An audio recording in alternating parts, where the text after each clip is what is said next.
ሰፕቴምበር 17 የዕለቱ መልእክት ርዕስ ክብሩን እንድናይ።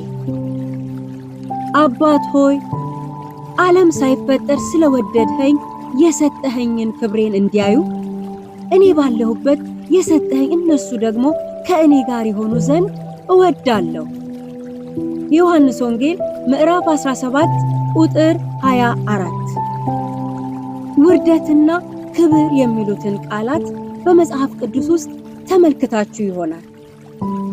ትኩረት ሰጥተን ልናያቸው የሚገቡ ሐሳቦች ናቸው። ለእኛ ማን ውርደትን እንደሚያስብ፣ ማን ደግሞ ክብር እንደሚያስብልን በዛሬው የጽሞና መልእክታችን እንመለከታለን። ሰይጣን መዋረዳችንን ይፈልጋል። ለዚህም ነው ከክብር እንድንወርድ ሴቲቱን ያሳታት።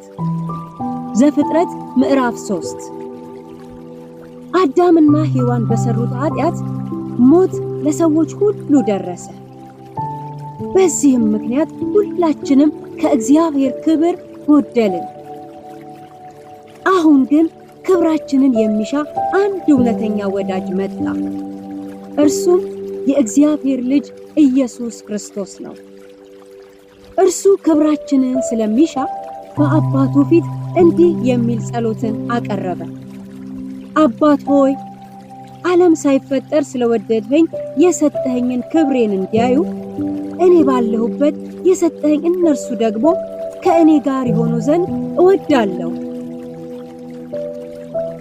ዛሬም ሰይጣን የሰዎችን ውርደት የሚሻ ስለሆነ ወደ ሰዎች ይዞ የሚመጣው ኃጢአትን ነው።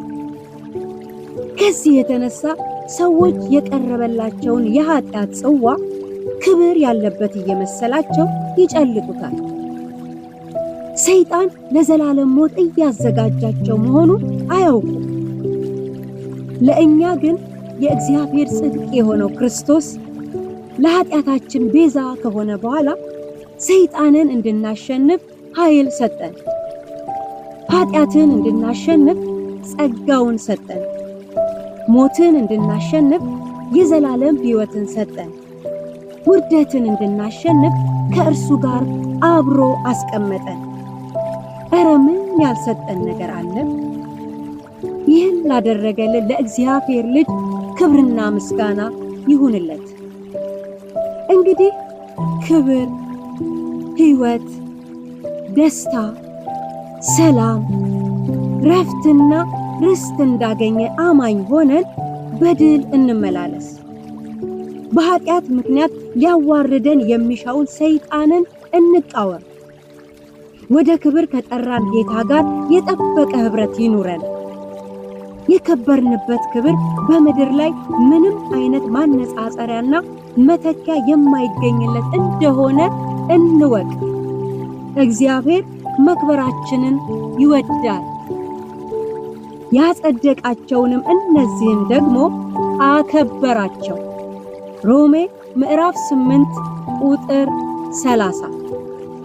ይወዳል ክብሩን እንድናይ።